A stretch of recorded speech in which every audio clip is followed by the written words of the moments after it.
예레미야애가 9강을 시작하겠습니다. 제목은 그러므로 내가 그를 바라리라인데 9강은 특별히 부제가 있습니다. 부제는 바로 순수 ESF의 2020년 표어인 예수를 바라보자입니다. 그리고 본문은 예레미야애가 3장 19절에서 39절 말씀입니다. 예레미야애가 8강과 9강은 이번 예레미야애가 성경학교의 하이라이트입니다. 이번 예레미야애가는 서론 1강을 제외하면 총 14강좌로 구성되어 있는데 그 중에 정중앙에 있는 두 강좌가 바로 지난 시간의 8강과 이번 9강입니다. 그 중에서도 9강은 이번 성경학교의 핵심 강이라고 부를만 합니다. 그만큼 우리에게 익숙한 구절도 참 많이 있습니다. 우리는 지난 8강 말미에서 절대 절망에 이른 자신을 볼 수 있어야 새로운 소망을 품을 수 있다고 했습니다. 절망을 주신 분이 하나님이라는 사실을 인정해야 그 하나님께 새로운 소망을 구할 수 있기 때문이라고 했습니다. 바로 그 하나님을 소망하는 노래가 9강의 본문 말씀입니다. 자, 그렇다면 우리가 고난 중에 있을 때 바라봐야 할 소망의 하나님은 어떤 분이실까요? 첫 번째는 소망의 하나님은 인자와 긍휼이 무궁하신 분이십니다. 자, 19절에서 24절 말씀을 다 함께 읽겠습니다. 내 고초와 재난 곧 쑥과 담즙을 기억하소서. 내 마음이 그것을 기억하고 내가 낙심이 되오나 이것을 내가 내 마음에 담아두었더니 그것이 오히려 나의 소망이 되었사오며 여호와의 인자와 긍휼이 무궁하심으로 우리가 진멸되지 아니함이니이다. 이것들이 아침마다 새로우니 주의 성실하심이 크시도소이다. 내 심령에 이르기를 여호와는 나의 기업이시니 그러므로 내가 그를 바라리라 하도다. 예레미야와 이스라엘 백성이 당한 고난을 예레미야는 쑥처럼 담즙처럼 쓰디쓴 고난이라고 표현하고 있습니다. 하지만 예레미야는 그 고난으로 인해 절대 절망에 이르게 되었지만 바로 그때 마음으로 그 고난에 담긴 하나님의 뜻을 인정하고 묵상할 때 그것이 오히려 예레미야에게 소망이 되었다고 고백하고 있습니다. 어떻게 이런 일이 가능할까요? 고난의 자리에서 바로 소망의 하나님을 발견했기 때문입니다. 예레미야가 가장 먼저 고백하는 소망의 하나님은 인자와 긍휼이 무궁하신 하나님이십니다. 대반전이 예레미야에가에서 바로 이곳에서 일어나고 있습니다. 사실 우리 하나님은 인자와 긍휼이 풍성하신 하나님이십니다. 그런데 왜 그토록 무섭게 이스라엘을 심판하신 것입니까? 만일 하나님께서 인자와 긍휼이 풍성하지 않으셨다면 이스라엘 백성들은 이미 진멸되었을 것입니다. 그러나 하나님은 자기 백성을 결코 진멸하지 않기로 마음먹으셨습니다. 왜 그렇습니까? 그것이 바로 하나님의 인자와 긍휼 때문이라는 것입니다. 자기 자식을 때려서라도 돌이키고 싶은 것이 부모의 심정입니다. 하나님은 매일 아침마다 자기 백성을 향한 인자와 긍휼을 새롭게 하십니다. 한 번 택한 백성을 반드시 구속하시려는 하나님의 성실하심이 하나님 스스로도 주체할 수 없을 만큼 크시기 때문입니다. 당신의 백성으로 하여금 결국 하나님만이 내 기업이십니다. 내 삶은 주의 것입니다. 라는 고백을 받아내시고야만은 하나님의 성실하심이 바로 그것입니다. 그래서 우리로 하여금 오직 하나님을만을 바라보게 하시려는 것, 이것이 바로 하나님의 크신 성실하심입니다. 예레미야는 절대 절망 속에서 바로 진정한 하나님의 성품인 인자와 긍휼하심을 발견한 것입니다. 저와 여러분들을 향한 진짜 하나님의 본심이 무엇입니까? 그것은 바로 인자와 긍휼입니다. 하나님은 저와 여러분들을 너무 사랑하십니다. 그래서 하나밖에 없는 독생자 외아들을 십자가에 내어 주셨습니다. 저와 여러분들을 진멸하실 수가 없었기 때문입니다. 그래서 우리를 향한 인자와 긍휼이 너무 크셔서 매일 아침 우리 하나님은 우리를 향한 인자와 긍휼을 새롭게 하십니다.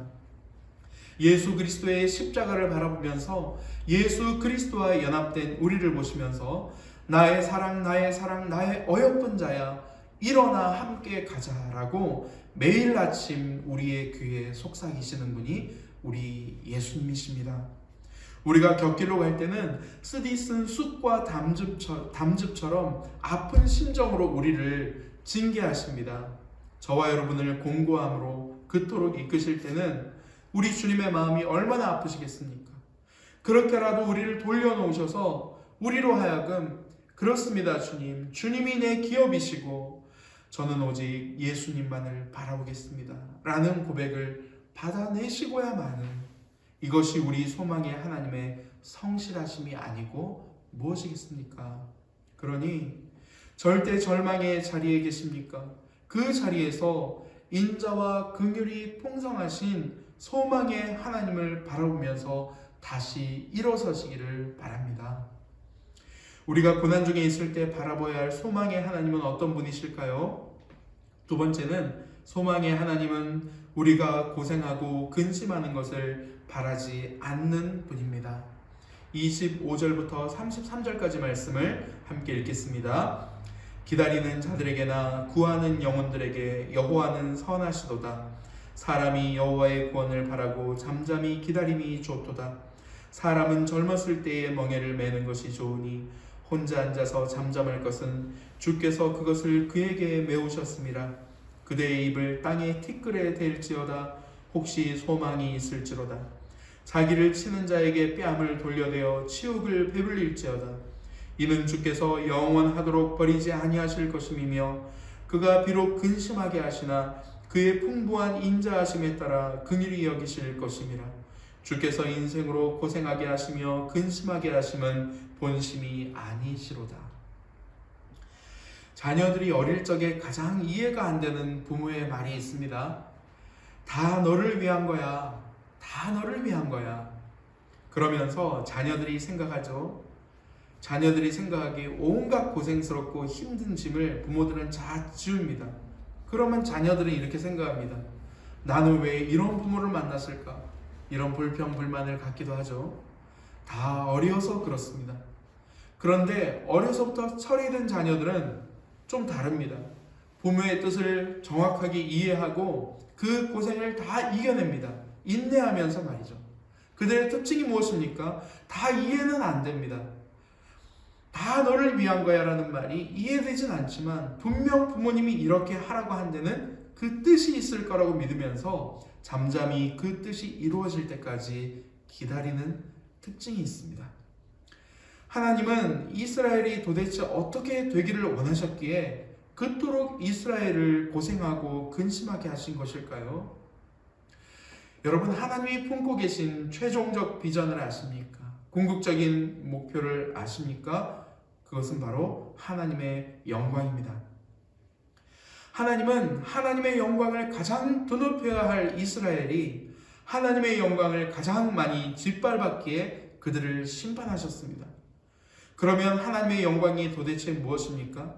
이것이 도대체 무엇이기에 하나님은 그토록 하나님의 영광을 민감하게 여기시는 것입니까? 하나님의 영광은 다름 아니라 하나님 자신입니다. 세상을 지으신 하나님의 뜻은 무엇입니까? 하나님 자신이 영화롭게 되는 것입니다. 하나님께서 저와 여러분들을 구원하신 목적은 무엇입니까? 동일하게 하나님 자신이 영광 받으시기 위함입니다. 하나님께서 이번 예레미야가 성경학교를 하게 하신 뜻은 무엇일까요? 동일하게 하나님께서 영광 받으시기 위함입니다. 모든 것이 하나님의 영광을 위함입니다. 그러면 하나님께서 이스라엘을 고생하고 근심하게 하신 뜻은 무엇입니까? 그것 또한 궁극적으로 하나님을 영화롭게 하기 위함입니다. 이스라엘의 고생과 근심이 그러면 왜 하나님의 영광이 됩니까? 이스라엘이 고생하고 근심할 때 이스라엘이 회개하고 이스라엘이 부흥하게 됩니다. 이스라엘이 회복되고 부흥되면 이스라엘로 말미암아 하나님의 이름이 온 열방에 선포되는 것, 이것이 이 목적, 하나님의 영광이 드러나는 목적이 성취되는 것입니다. 그런데 여기에 비밀이 있습니다. 바로 그렇게 될 때, 이스라엘로 말미암아 하나님의 영광이 드러나게 될 때, 바로 그 이스라엘의 영광이 드러난다는 것입니다.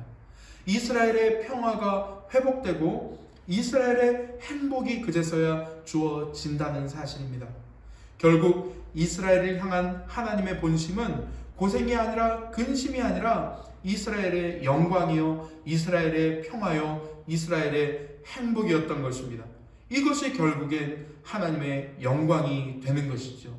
이것이 바로 이스라엘을 향한 하나님의 비전이요, 하나님의 본심인 것입니다.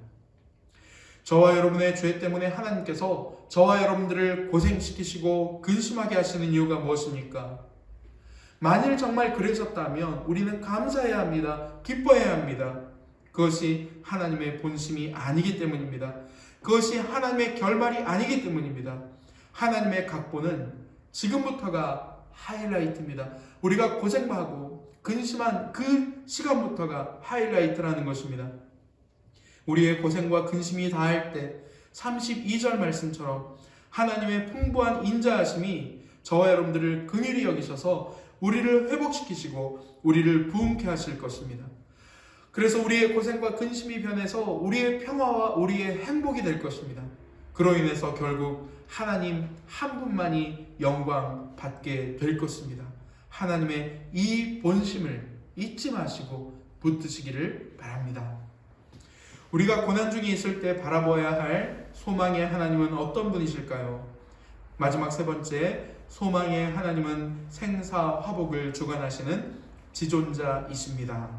34절부터 39절 말씀을 함께 읽겠습니다.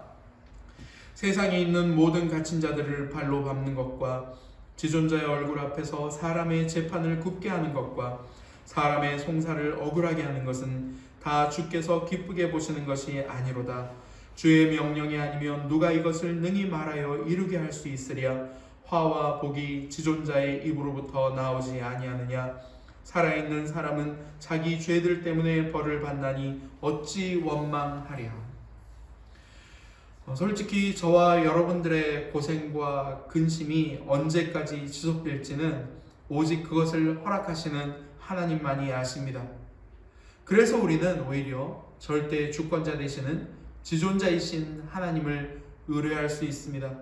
때로 하나님께서 세상의 불의함을 용인하는 방식으로 저와 여러분들을 근심케 하실 수 있습니다. 때로는 세상에서 억울함을 당하는 방식으로 그렇게 하시기도 합니다. 그러나 하나님은 의로우신 분이기 때문에 우리를 괴롭고 힘들게 한 이들을 하나님은 반드시 심판하십니다. 조금만 더 인내하십시다. 그리고 속히 회개하고 하나님께로 돌이키십시다. 우리의 살고 죽는 모든 것은 하나님께 달려 있습니다. 우리의 영광과 평화와 행복은 하나님의 손에 있습니다. 그분이 우리에게 근심과 고생을 주셨다면 우리에게 영광과 평화와 행복을 주실 수 있는 분도 우리 하나님이신 줄 믿습니다. 다만 그것이 어떤 방식으로 언제 주어질지 모르니까 그저 우리는 우리의 기업이신 하나님, 우리의 기업이신 예수님만을 바라볼 뿐입니다. 오직 소망의 하나님, 생사화복을 주관하시는 지존자 하나님만을 기대하시고 소망하시기를 바랍니다. 여러분, 인생이 결코 쉽지 않습니다. 고생과 고난의 연속 같습니다. 그러나 기억하십시오. 우리에게는 소망의 하나님이 계십니다. 소망의 하나님은 인자와 긍휼이 무궁하신 분이십니다. 소망의 하나님은 우리가 고생하고 근심하는 것을 결코 바라지 않으시는 분입니다. 소망의 하나님은 우리의 생사화복을 주관하시는 분이십니다. 매일 아침 잠에서 깨어날 때 새롭고 크신 하나님의 성실하심을 바라보십시오. 그리고 매일 밤 잠에 들 때 생사화복을 주관하시는 하나님의 지존하심을 바라보십시오. 결국 우리 하나님이 모든 영광을 받으실 것입니다. 그리고 결국 우리도 영광을 얻고 영원한 평화와 행복을 누리게 될 것입니다. 소망의 하나님, 지존하신 하나님만을 바라보시는, 예수를 바라보시는 저와 여러분들이 다 되시기를 주님의 이름으로 축복합니다.